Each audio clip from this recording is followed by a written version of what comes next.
As you walked into the class today, the substitute should have given you the document-based analysis on the immigration to the U.S. at the turn of the century. This is what that document looks like. There are 7 questions, and all of the questions are based on the information on the paper. So, for instance, questions 1 and 2 was based on the chart. Question 3 was based on the U.S. immigration 1880 to 1930. Hold on to this paper because if you're at this point, you should be finished with your document-based analysis. We're going to glue this down in your interactive notebooks, but I'm going to tell you which page to glue it on after we finish taking our notes. You should have received 2 pages from the substitute. The very first page looks like this, and this is the page that you're going to take notes on. There are 2 pages to it. It starts off with immigration and city life on the very first page, and the second page starts off with what is a tenement. Those are the 2 pages that we're going to be taking notes on today. You also received 2 other papers that have color, and these 2 papers are to look like electronic devices and apps. So we're going to do some activities while we're taking notes using these apps. If you look at your paper where it says iPhone owner, no, it's not an iPhone 7, but everybody has an iPhone. And what you're going to do, you're going to write your first and last name beside iPhone owner, and then you're going to write today's date, which is the 20th. As we go through, we're going to use these different apps, and we're going to do different activities as we're taking notes. Now, as we're going through and we're taking notes, because I'm recording and I may talk too fast for some of you to take notes and read at the same time, please feel free to stop or pause the presentation, and then you can start back whenever you are ready to continue with your notes. Now, you don't have to write down the bell ringer, but I'm just going to ask you to think about something, and then I'm going to go over the vocabulary that we're going to be looking at in this presentation. I want you to think about a time when you had high hopes for something, but you were disappointed. Whether it was Christmas and you wanted a car for Christmas, or maybe you wanted the Beats headphones, or perhaps you wanted to go to the beach for your birthday and your parents didn't let you. How did that make you feel? What were some of the emotions that you had at that time? I want you to keep that in your mind as we go through and we talk about immigration in the United States at the turn of the century. Now, as we go through, there are going to be some key content vocabulary that we're going to go over. Ellis Allen, tenements, ethnic enclaves, nativism, William Boss Tweed, Americanization, political machines, social gospel movement, and then some key academic vocabulary that we're going to look at is prejudice, immigration, and urbanization.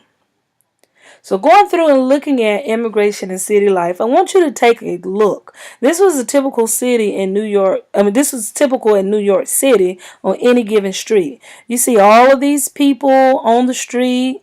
This is like a street market. If you notice, the buildings are up high. That means they saw that the land was limited, so they could not build out. They had to build up so that they could house as many people as they wanted to.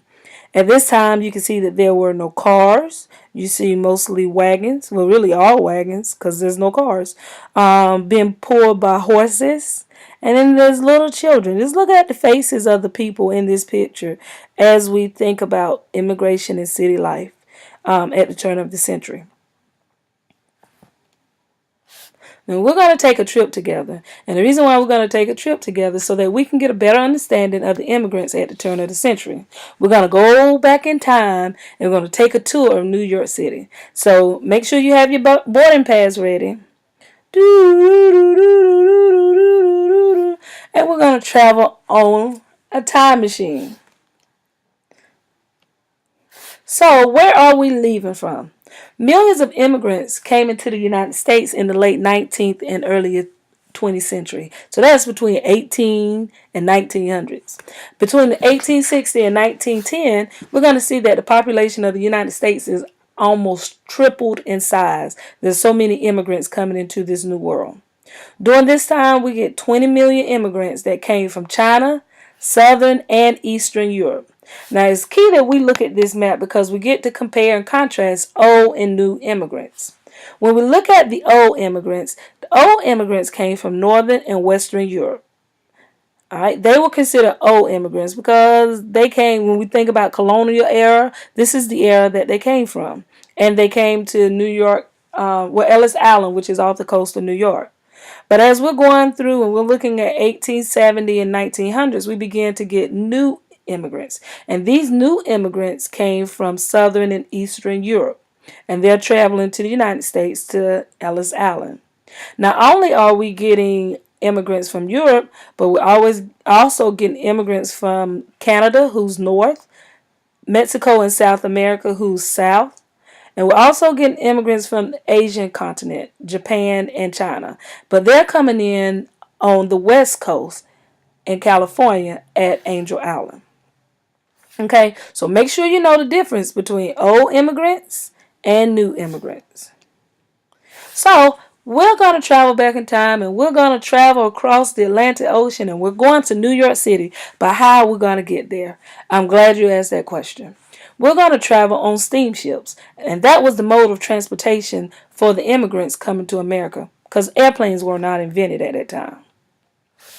Once we get on the ships, there are three main types of accommodations. We had the first class, and if you were rich, you could afford this.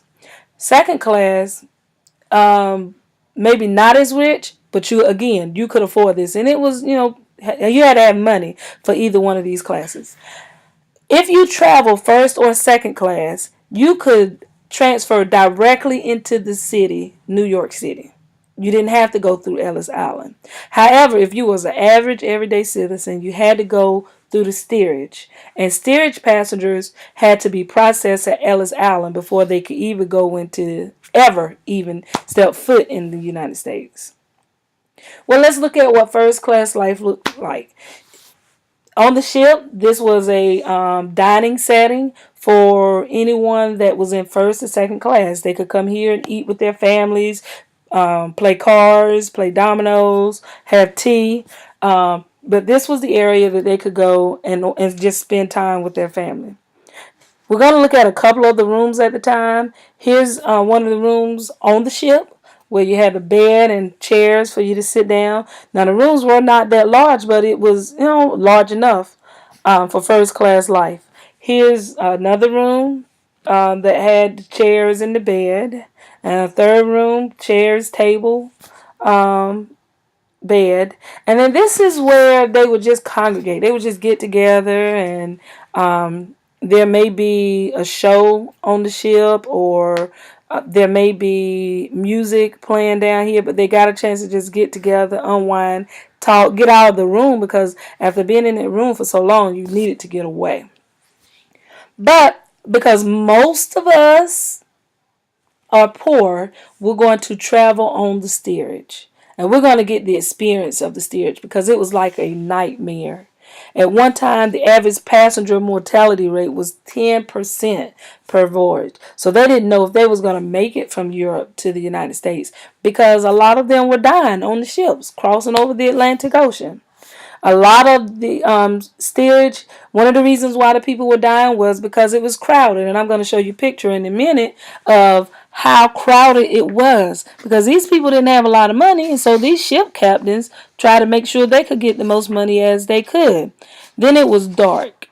It was unsanitary. There was nowhere for them to really go and use the bathroom, and it was smelly. And there was nowhere for them to really go and wash up and do what they needed to do. So this is what it looked like traveling in the steerage. Look at all these people on the ship all at the same time in that one area. Not really a whole lot of room to move. Not really a whole lot of space for any one person in that steerage. But after about 16 days, this is the site that they see. They're able to travel to the United States. And anybody that knows, this is the Statue of Liberty, which is on the coast of the United States. New York, to be exact. All right, now, let me minimize this because you're going to take out your colored sheet of paper. This paper here. And you're going to go to that second page where it has tweet, the tweet sign. For those of you that have Twitter, for those of you that has never used Twitter, I'm sure there's very few. This is the platform that we're going to use. And I want you to create a Twitter name. But let's look at what your direction says. And while you're doing this, I will pause the video if I were you after I give you the directions so that you would have time to complete your Twitter.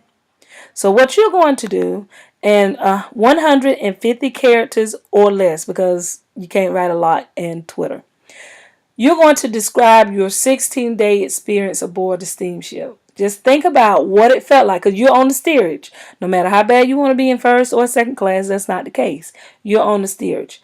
Think about your experience in the steerage for those 16 days. And you're going to describe it in 150 characters or less. Yes, you have to count those. We don't want you to go over 150 characters.